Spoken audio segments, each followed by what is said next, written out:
Champions trophy start అయిపోయింది. Indian fans అందరూ కోరుకున్నట్లాగే Pakistan first మ్యాచ్లో ఓడిపోయింది. కివీస్ న్యూజిలాండ్ బ్రహ్మాండమైన విక్టరీ సాధించింది. పాకిస్తాన్కి ఇంకా నెక్స్ట్ ఏంటి పరిస్థితి అంటే, ఛాంపియన్స్ ట్రోఫీలో ముందుకు వెళ్ళగలుగుతుందా అంటే 100 డౌట్లు వచ్చేస్తున్నాయి. సో పాకిస్తాన్ ఎందుకు ఓడిపోయింది, ఏంటి సంగతి, సందర్భం అన్నీ మాట్లాడుకునే ముందు, దిస్ ఇస్ త్వరగా శ్రీరామ్, క్రికెట్ అనలిస్ట్. అలాగే మన ఛానల్ వేదాంత ఛానల్ అందరూ సబ్స్క్రైబ్ చేసుకోండి. At the same time bell icon నొక్కండి. బెల్ ఐకాన్ నొక్కితే మీకు ఎప్పటికప్పుడు వీడియో అప్లోడ్ అవ్వగానే మీకు అప్డేట్స్ అన్నీ వస్తూ ఉంటాయి.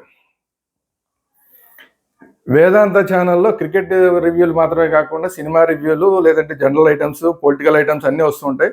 సో వేదాంత ఛానల్ సబ్స్క్రైబ్ చేసుకోండి. అబ్బాయి అలా కాదండి, మాకు ఓన్లీ క్రికెట్కి మాత్రమే కావాలనుకుంటే క్రికెట్ వేదాంత ఛానల్ ఉంది. క్రికెట్ వేదాంత ఛానల్ కూడా సబ్స్క్రైబ్ చేసుకోండి. At the same time bell icon నొక్కండి. Thank you very much.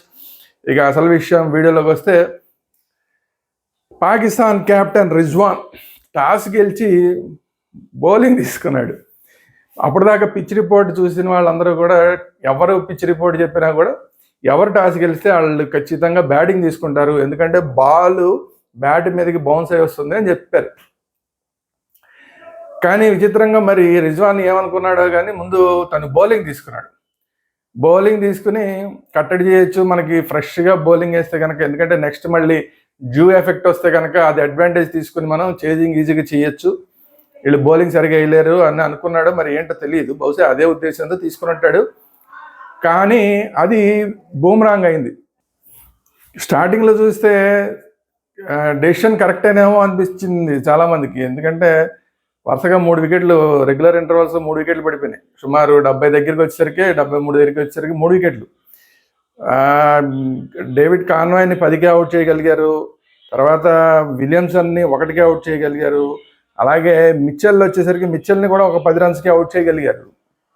So దాంతో అందరూ అనుకున్నారు, ఇంకా ఏంట్రా బాబు పాకిస్తాన్ గెలిచేసే పరిస్థితి ఏమో అనుకుంటే, కానీ యంగ్ మన మీద కూడా బాగా ఆడాడు. ఇండియా టూర్లో కూడా చాలా బాగా ఆడాడు. యంగ్ వచ్చి ఏకంగా ఒక సెంచరీ, 107 పరుగులు చేశాడు. బ్రహ్మాండంగా మంచి స్టార్ట్. ఓపెనింగ్ వచ్చి 107 పరుగులు చేశాడు. అతనికి తోడు లాథమ్ కూడా చాలా సపోర్ట్ ఇచ్చి, యంగ్తో పాటు సేమ్ ఎక్కడా కూడా రన్ రేట్ అనేది మరీ టూ మచ్గా తగ్గిపోకుండా చూసుకున్నారు. 3 వికెట్లు పడిన తర్వాత చాలా స్లో అయింది. చాలా స్లో అయినా కూడా తర్వాత నెమ్మదిగా రన్ రేట్ని పెంచుకుంటూ వచ్చారు. ఒక పక్కన యంగ్ ఏమో సెంచరీ చేశాడు, లాథమ్ ఏమో హాఫ్ సెంచరీ చేశాడు. ఆ తర్వాత యంగ్ అవుట్ అయిపోయిన తర్వాత ఏమాత్రం తగ్గకుండా అక్కడి నుంచి కంటిన్యూ చేస్తూ లాథమ్ కూడా ఇంకో సెంచరీ చేశాడు. లాస్ట్లో వచ్చేసరికి ఇక ఫిలిప్స్ వచ్చి ఇక అసలు మ్యాచ్ స్వరూపాన్ని మార్చాడు. అప్పటిదాకా ఉన్న రన్ రేట్ని ఒకేసారి 5th గేర్లోకి తీసుకెళ్ళిపోయి అతను ఒక 61 పరుగులు చేశాడు. సో యాదావాత అసలు 300 పరుగుల దాకా వస్తుందా రాదా, 250, 260 దగ్గర ఆగిపోతుంది అనుకున్నది. ఒక స్టేజ్లో 250 కొడితే కూడా గొప్పే అనుకున్నది. ఈవెన్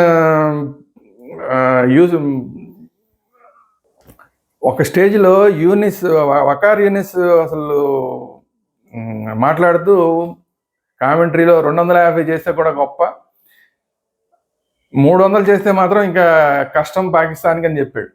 అలాంటిది 250 దాటుకుని 300 దాటుకుని 320 దాకా వెళ్ళిపోయింది న్యూజిలాండ్ స్కోర్. అప్పుడే అర్థమైపోయింది ఇంకా కష్టం, వీళ్ళకి చాలా కష్టం అని. వాళ్ళు అనుకున్నట్టుగానే ఇక అక్కడి నుంచి తర్వాత పాకిస్తాన్ కూడా పెద్ద గొప్పగా ఏమి అంది. ఇంకోటి ఏంటంటే, అసలు వాళ్ళు షాహీన్ ఆఫ్రిది బ్రహ్మాండంగా బౌలింగ్ చేస్తాడని ఎక్స్పెక్ట్ చేశారు. తీరా చూస్తే షాహీన్ ఆఫ్రిదికి, వాళ్ళ స్టార్ బౌలర్ షాహీన్ ఆఫ్రిదికి ఒక్క వికెట్ కూడా దక్కల. 10 ఓవర్లు వేసాడు కానీ 68 ఎంతో, షాహీన్ ఆఫ్రిదిని 68 కొట్టినట్టున్నారు ఆల్మోస్ట్. సో స్టార్ బౌలర్కి వికెట్ దక్కపోవడం అనేది పెద్ద ఇది. సరే, వాళ్ళు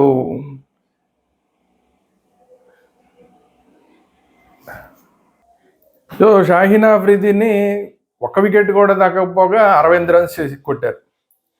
నజీం షాకి ఒక 2 వికెట్లు వచ్చినాయి, అబ్రార్ అహ్మద్కి 1 వికెట్ వచ్చింది. అట్లా కొద్దిగా అక్కడక్కడ 1 వికెట్ వచ్చినా కూడా పెద్దగా ఎవరో కూడా ప్రభావం చూపించలేపారు.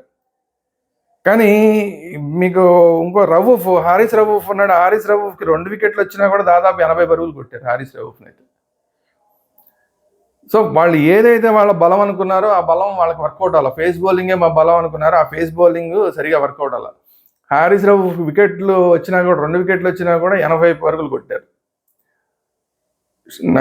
నజీం షాకి ఒక 2 వికెట్లు వచ్చి కొంచెం నజీం షానే ఉన్న వాళ్ళలో కొంచెం ముగ్గురులోనూ చూస్తే నజీం షానే కొద్దిగా బెటర్ అనిపించాడు. సో అట్లాంటి పరిస్థితి నుంచి బ్యాటింగ్ వచ్చి పని వాళ్ళు ఏమైనా బ్యాటింగ్లో పోనీ ఏమైనా దీన్ని కవర్ చేస్తారంటే బ్యాటింగ్లో సరైన ప్లేయర్లు ఎవరు కనిపించలా. ఓన్లీ వాళ్ళు నిన్న కూడా మనం మాట్లాడుకున్నాం, వాళ్ళ క్యాప్టెన్ మీదే వాళ్ళు ఆధారపడి ఉన్నారు, టోటల్గా రిజ్వాన్ మీదే ఆధారపడి ఉన్నారని నిన్న కూడా మనం మాట్లాడాం. అట్లాంటి రిజ్వాన్ ఒక అద్భుతమైన క్యాచ్కి అవుట్ అయ్యాడు. అద్భుతం. గ్లెన్ ఫిలిప్స్ మామూలు క్యాచ్ కాదు, లెఫ్ట్ హ్యాండ్తో గాల్లోకి డైవ్ చేసి ఆ గాల్లో ఉండంగానే లెఫ్ట్ హ్యాండ్తో పట్టిన క్యాచ్, అద్భుతమైన క్యాచ్ తోటి గ్లెన్ ఫిలిప్స్ రిజ్వాన్ అవుట్ చేయడంతో అసలు ఆల్మోస్ట్ నడుము విరిగిపోయినట్టు అయిపోయింది పాకిస్తాన్కి. బాబర్ ఆజం కొట్టాడు కానీ బాబర్ ఆజం హాఫ్ సెంచరీ చేశాడు, కానీ హాఫ్ సెంచరీ చేసినా కూడా రన్ రేటు బాగా తగ్గించాడు. అసలు బాబర్ ఆజం అవుట్ అయ్యేసరికి ఇంకా చేతులు ఎత్తేయాల్సిన పరిస్థితి. మరి బాబర్ ఆజం ఎందుకు ఆడతాడో ప్రతిసారి అలాగే ఆడతాడు, ఎంతసేపు 1లు 2లు కొట్టుకుంటూ మరి సెల్ఫ్ స్కోర్ మీద చూస్తాడు తప్ప పక్కనేమో 320 రన్స్ కొట్టాల్సిన పరిస్థితుల్లో కూడా సింగిల్స్ 2s డిఫెన్స్ ఆడేయటం ఇట్లా ఆడి తను అవుట్ అయ్యేసరికి పీకల మీదకి వచ్చే పరిస్థితి వచ్చిన తర్వాత అవుట్ అయిపోయాడు. తను మాత్రం హాఫ్ సెంచరీ కొట్టాడు, ఉపయోగం ఏంటి? ఫకార్ జమాన్ ఏమో పాపం వచ్చాడు కానీ అతను సెకండ్ డౌన్లో వచ్చాడు, కానీ అతనికేమో ఆల్రెడీ ఫీల్డింగ్లోనే ఇంజరీ అయింది. ఆ ఇంజరీ అయిన తర్వాత ఏదో అలా కష్టపడుతూ ఆడాడు. ఎంతసేపు ఆడినా కూడా ఒకటే షాట్ కూర్చుని మిడ్ వికెట్లోకి కొడదామని ప్రయత్నం చేశాడు. అలా కొడుతూనే ఉన్నాడు, అది ఒక్క షాటే కొడుతున్నాడు, ఎంతసేపు చూసినా అది ఒక షాట్. కొన్ని షాట్లు కొట్టాడు, కొన్ని షాట్లు తగలలేదు, కొన్ని షాట్లు సింగిల్స్ 2s, అక్కడ 4లు 6లు ట్రై చేస్తే ఏదో ఎన్నరెడ్డిలు అయ్యి 2లు 3లు వెళ్ళినాయి, 1 2 6లు వెళ్ళినాయి, ఒక 2 3 4లు వెళ్ళినాయి. చివరికి ఫకార్ జమాన్ అలాంటి మళ్ళీ షాట్ ఆడుతూ అవుట్ అయిపోయాడు. కాకపోతే ఏంటంటే అనుకోకుండా వాళ్ళకి కుషాల్ అనే అతను మాత్రం బాగా ఆడాడు. అతను కొద్దిగా సేపు ఏమన్నా గెలిపిస్తాడా ఏంట్రా బాబు అన్న పరిస్థితి తీసుకొచ్చాడు, కానీ సేపు ఒక్కడమే అప్పటికే దాటిపోయింది. కొట్టాల్సిన రన్ రేట్ చాలా ఎక్కువైపోయింది. ఆ ప్రెషర్లో డీప్లో లాంగ్ ఆన్లోకి కొట్టి అవుట్ అయిపోయాడు. తర్వాత కొంచెం ఇంకా హారిస్ రవూఫ్ను తర్వాత షాహీన్ ఆఫ్రిది ఆఖరిలో ఏదో చిన్న మురిపించే ప్రయత్నం చేశారు, అంటే ఏదో గెలిపిస్తారా అన్నంత హడావిడి చేశారు.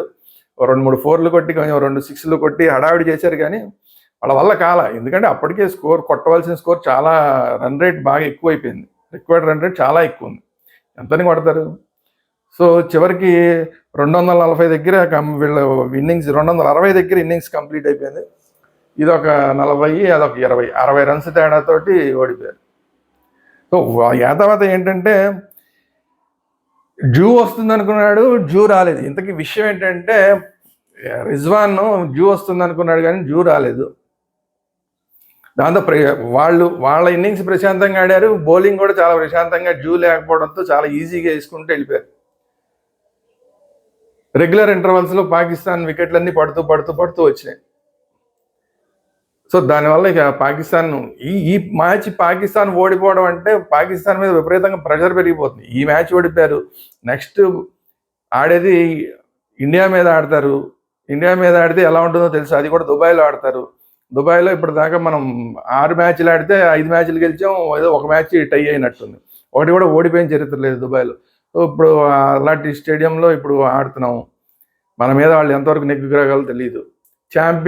డిఫెండింగ్ ఛాంపియన్స్గా రంగంలోకి దిగిన పాకిస్తాన్ ఫస్ట్ మ్యాచ్ ఓడిపోవడం, రెండో మ్యాచ్ ఇండియా మీద, అది కూడా ఓడిపోతే అసలు వీళ్ళ పరిస్థితి మళ్ళీ నిన్న మనం అనుకున్నట్టు ఒకవేళ ఇండియా మీద కూడా ఓడిపోతే పాకిస్తాన్ 90% ఓడిపోయే ఛాన్సెస్ ఉంటాయి. కాబట్టి ఒకవేళ ఓడిపోతే మాత్రం మళ్ళీ పాకిస్తాన్లో నెక్స్ట్ బంగ్లాదేశ్ మీద ఆడాలంటే అసలు ప్రేక్షకులు ఎంత ఒత్తిడి చేసేస్తారు వీళ్ళని అనేది పెద్ద డౌటు. సో అందువల్ల అసలు పాకిస్తాన్కి ఇంకా ఆల్మోస్ట్ పాకిస్తాన్ ఈ మ్యాచ్ ఓడిపోయిందంటేనే, ఫస్ట్ మ్యాచ్ ఓడిపోయిందంటేనే ఆల్మోస్ట్ ఇంకా సెమీఫైనల్స్కి రాకపోవచ్చేమో అనిపిస్తోంది. చూద్దాం ఏం జరుగుతుంది. అదృష్టం బాగుండే ఏమన్నా ఎక్కడన్నా గిర్రం తిరిగి ఏమైనా వస్తారా ఏంటి తెలియదు. కాకపోతే ఇప్పుడు ఈ మ్యాచ్ ఫలితాన్ని బట్టి చూస్తే ఏంటంటే గ్రూప్ ఏ నుంచి సెమీస్కి వెళ్ళే వాళ్ళు ఇండియాను, తర్వాత న్యూజిలాండ్ అనేది ఇప్పటిదాకా అనిపిస్తుంది. చూద్దాం ఏం జరుగుతుందో. ఇది ఇక్కడ నుంచి అసలు ఆల్రెడీ పాకిస్తాన్ మీడియాలో, సోషల్ మీడియాలో ఇప్పటికే గట్టిగా తగులుకున్నారు పాకిస్తాన్ ప్లేయర్స్ని.